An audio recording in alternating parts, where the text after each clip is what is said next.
series, Heroes of Olympus, in like the Percy Jackson universe. The amount of times I have wanted like an ASMR video, audio of this series to fall asleep to, because I love this series. It's just that the audiobook feels too loud when I listen to it, so I'm like, I need this in ASMR format. So here I am doing this because it's the content I want to see, and I'm sure there's people out there who want the same thing. So we will be reading The Lost Hero.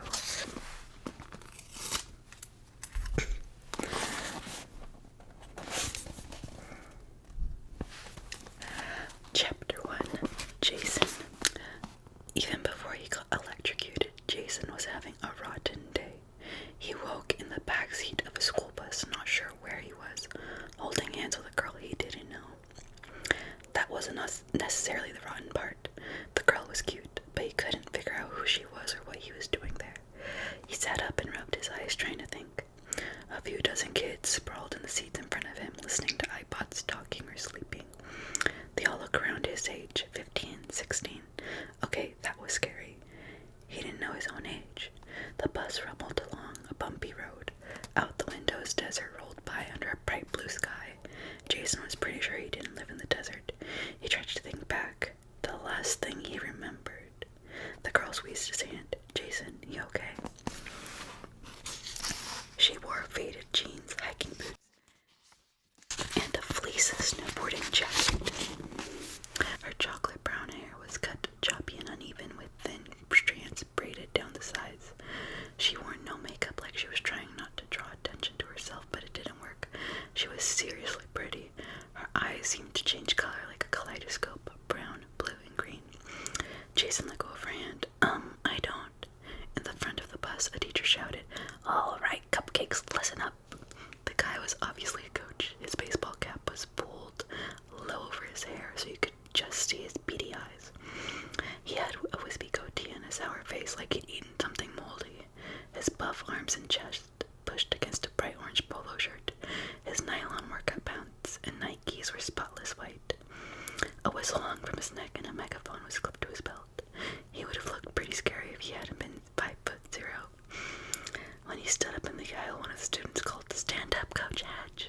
I heard that. The coach scanned the bus for the offender. Then his eyes fixed on Jason, and his scowl deepened. A jolt went down Jason's spine. He was sure the coach knew he didn't belong there. He was going to call Jason out, demand to know what he was doing on the bus, and Jason wouldn't have a clue what to say. But Coach Hedge looked away and cleared his throat. "We'll arrive in 5 minutes. Stay with your partner. Don't lose your worksheet. And if any of you precious little cupcakes causes any trouble on this trip, I will personally send you back to campus the hard way." He picked up a baseball bat and made like he was hitting a homer. Jason looked at the girl next to him. "Can he talk to us that way?" She shrugged. "Always does. This is the wilderness school, where kids are the animals." She said it like it was a joke they shared before. "This is some kind of mistake," Jason said. "I'm not supposed to be here." The boy in front of him turned and laughed. "Yeah, right, Jason. We've all been framed. I didn't run away 6 times. Piper didn't steal a BMW." The girl blushed. "I didn't steal that car, Leo." "Oh, I forgot, Piper. What was your story? You talked the dealer into lending it to you." He raised his eyebrows at Jason like, "Can you believe her?" Leo looked like a Latino Santa's elf, with curly black hair, pointy ears, a cheerful, babyish face, and a mischievous smile that told you right away this guy should not be trusted around matches or sharp objects. His long, nimble fingers wouldn't stop moving, drumming on the seat, sweeping his hair behind his ears, fiddling with the buttons of his army fatigue jacket. Either this kid was naturally hyper, or he was hopped up on enough sugar and caffeine to give a heart attack to a water buffalo. "Anyway," Leo said, "I hope you got your worksheet, because I used mine for spitwads days ago." "Why are you looking at me like that? Somebody draw my face again." "I don't know you," Jason said. Leo gave him a crocodile grin. "Sure, I'm not your best friend. I'm his evil clone." "Leo Valdez." Coach Hedge yelled from the front. "Problem back there." Leo winked at Jason. "Watch this." this. He turned to the front. Sorry, Coach, I was having trouble hearing you. Could you use your megaphone, please? Coach Hedge grunted like he was pleased to have an excuse. He unclipped the megaphone from his belt and continued giving directions, but his voice came out like Darth Vader's. The kids cracked up. The coach tried again, but this time the megaphone blared. The cow says, moo. The kids howled, and the coach slammed down the megaphone. Valdez! Piper stifled a laugh. My God, Leo, how did you do that? Leo slipped a tiny Phillips-head screwdriver from his sleeve. I'm a special boy. Guys, seriously, Jason pleaded. What am I doing here? Where are we going? Piper knit her eyebrows. Jason, are you joking? No, I have no idea. Oh, yeah, he's joking, Leo said. He's trying to get me back for that shaving cream on the Jello thing, aren't you? Jason stared at him blankly. No, I think he's serious. Piper tried to take his hand again, but he pulled it away. I'm sorry, he said. I can't. That's it, Coach Hedge yelled from the front. The back row has just volunteered to clean up after lunch. The rest of the kids cheered. There's a shocker, Leo muttered. But Piper kept her eyes on Jason like she couldn't decide whether to be hurt or worried. Did you hit your head or something? You really don't know who we are? Jason shrugged helplessly. It's worse than that. I don't know who I am. The bus dropped them in front of a big red stucco complex like a museum, just sitting in the middle of nowhere. Maybe that's what it was, the National Museum of Nowhere, Jason thought. A cold wind blew across the desert. Jason had paid much attention to what he was wearing, but it wasn't nearly warm enough. Jeans and sneakers, a purple t-shirt, and a thin black windbreaker. So a crash course for the amnesiac, Leo said in a helpful tone that made Jason think this was not going to be helpful. We go to the wilderness school, Leo made air quotes with his fingers, which means we're the bad kids. Your family or the court or whoever decided you were just too much trouble, so they shipped you off to this lovely boarding school in Armpit, Nevada, where you learn valuable nature skills like running 10 miles a day through the cacti and weaving daisies into hats. And for a special treat, we go on educational field trips with Coach Edge, who keeps order with a baseball bat. Is it all coming back to you yet? No, Jason glanced apprehensively at the other kids. Maybe 20 guys, half that many girls. None of them looked like hardened criminals. But he wondered what they'd all done too. Kids sentenced to a school for delinquents, and he wondered why he belonged with them. Leo rolled his eyes. You're really gonna play this out, huh? Okay, so the three of us started here together this semester. We're totally tight. You do everything I say, and you give me your dessert and do my chores. Leo, Piper snapped. Fine, ignore that last part, but we are friends. Well, Piper's a little more than your friend the last few weeks. Leo, stop it. Piper's face turned bright red.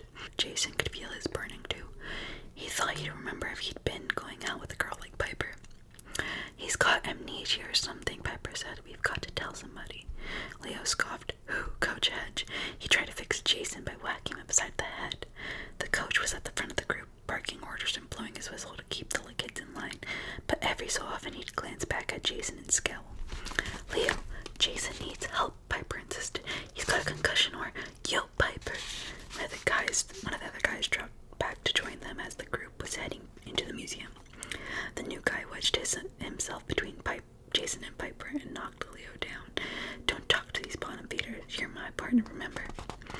This new guy had a dark haircut, Superman style, a deep tan, and teeth so white they should have come with a warning label. Do not stare directly at teeth. Permanent blindness may occur. He wore a Dallas Cowboys jersey, western jeans, and boots, and he smiled like he was God's gift to juvenile delinquent girls everywhere. Jason hated him instantly. Go away, Dylan, Piper grumbled. I didn't ask to work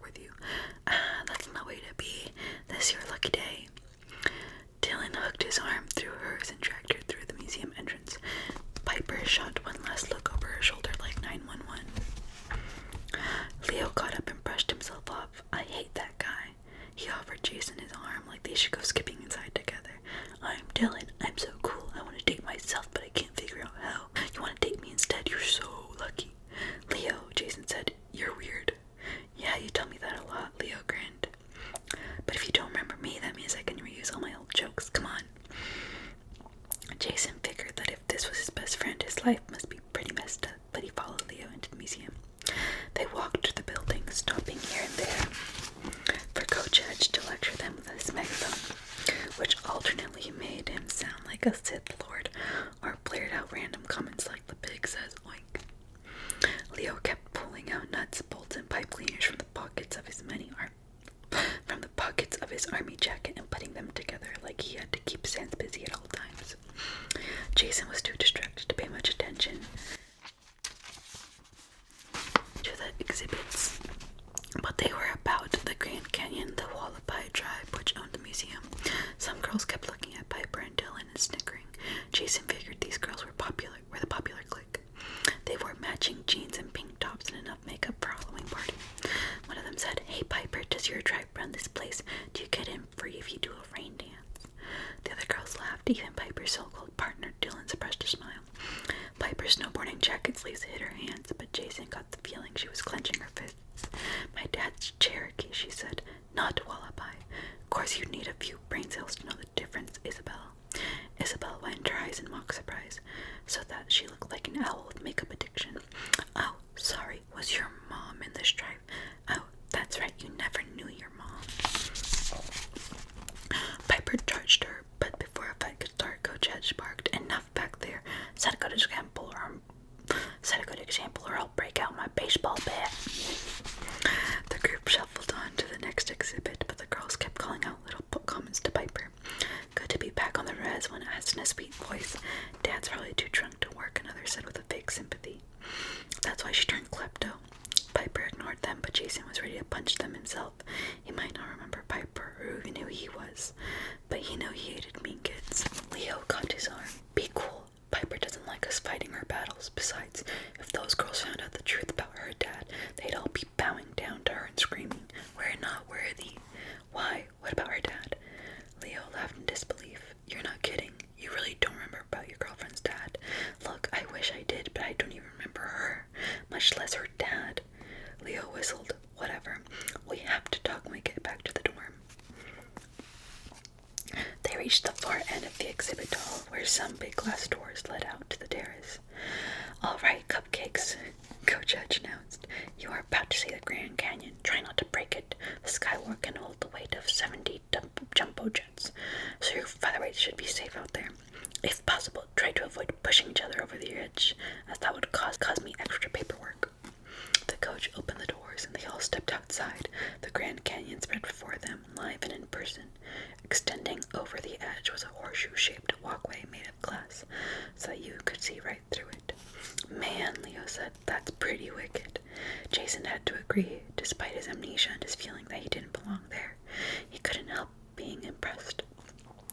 The canyon was bigger and wider than you could appreciate from a picture. They were up so high that birds circled below their feet, 500 feet down a river snaked along the canyon floor. Banks of storm clouds had moved overhead while they had been inside, casting shadows like angry faces across the cliffs. As far as Jason could see in any direction, red and gray ravines cut through the desert like some crazy god had taken a knife to it. Jason got a piercing pain behind his eyes. Crazy gods. Where had he come up with that idea? He felt like he'd gotten close to something important, something he should know about. He also got the unmistakable feeling he was in danger. "You all right?" Leo asked. "You're not going to throw up over the side, are you? Because I should have brought my camera." Jason grabbed the railing. He was shivering and sweaty, but had nothing to do with the height. He blinked, and the pain behind his eyes subsided. "I'm fine," he managed. "Just a headache." Thunder rumbled overhead. A cold wind almost knocked him sideways. "This can't be safe." Leo squinted at the clouds. "The storm's right over us, but it's clear all the way around. Weird, huh?" Jason looked up and saw Leo was right. A dark circle of clouds had parked itself over the skywalk, but the rest of the sky in every direction was perfectly clear. Jason had a bad feeling about that. "All right, cupcakes," Coach Hedge yelled. He frowned at the storm like it bothered him too. "We have to cut this short, so get to work. Remember, complete your sentences." The storm rumbled, and Jason's head began to hurt again. Not knowing why he did it, he reached into his jeans pocket and brought out a coin, a circle of gold the size of a $50, but thicker and more uneven. Stamped on one side was a picture of a battle axe. On the other was some guy's face, wreathed in laurels. The inscription said something like, IVLIVS. "Dang, is that gold?" Leo asked. "You've been holding out on me." Jason put the coin away, wondering how he'd come to have it, and why he had the feeling he was going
early in the day for tourists, or maybe the weird weather had scared them off.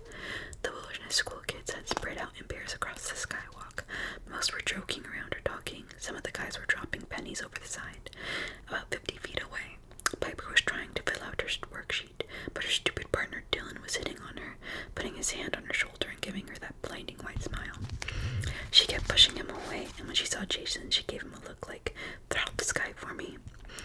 Jason motioned for her to hang on. He walked up to Coach Hedge, who was leaning on his baseball bat, studying the storm clouds.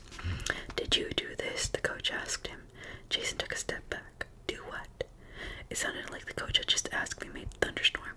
Coach Hedge glared at him, his beady little eyes glinting under the brim of his cap. "Don't play games with me, kid.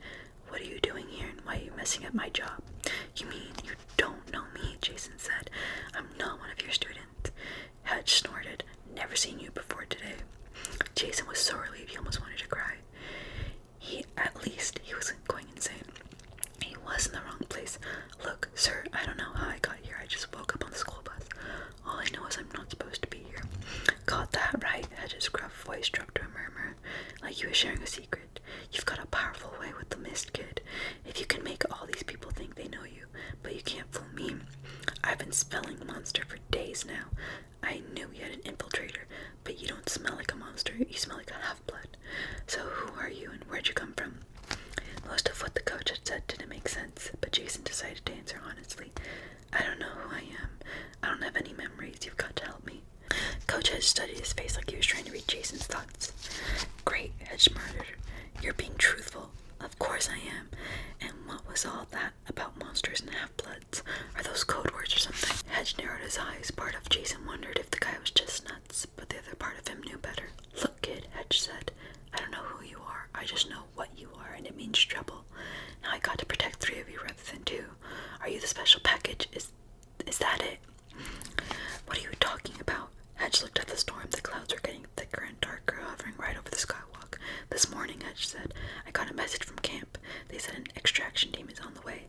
They're coming to pick up a special package, but they wouldn't give me details. I thought to myself, fine, the 2 I'm watching are pretty powerful, older than most. I know they're being stalked. I can smell a monster in the group. I figure that's why the camp is suddenly frantic to pick them up. But then you pop out of nowhere. So are you the special package?" The pain behind Jason's eyes got worse than ever. Half-bloods, camp, monsters. He still didn't know what Hedge was talking about, but the words gave him a massive brain freeze, like his mind was trying to access information that should have been there but wasn't. He stumbled, and Coach Hedge caught him. For a short guy, the coach had hands like steel. "Whoa there, Cupcake. You say you got no memories, huh? Fine. I'll just have to watch you 2 until the team gets here. We'll let the director figure things out." "What director?" Jason said. "What camp?" "Just sit tight. Reinforcements should be here soon. Hopefully nothing happens before." Lightning cracked overhead. The wind picked up with a vengeance. Worksheets flew into the Grand Canyon and the entire bridge shuddered. Kids screamed, stumbling and grabbing the rails. "I had to say something." Hedge grumbled. He bellowed into the megaphone. "Everyone inside." The cow says, "Moo," off the skywalk. "I thought you said this thing was stable," Jason shouted over the wind. "Under normal circumstances," Hedge agreed, "which these aren't. Come on." And that is where we will be leaving off. I'll do chapter 2 soon. Hopefully you enjoyed it. I tried doing a voice for Coach Hedge, so forgive me if it just wasn't that great. I kind of gave up on it after a bit.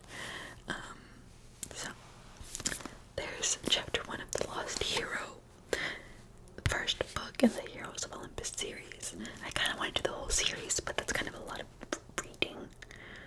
I mean, chapter by chapter shouldn't be too bad, but these guys are thick. All these books are pretty fat, so, but we'll see. We'll take it 1 chapter at a time.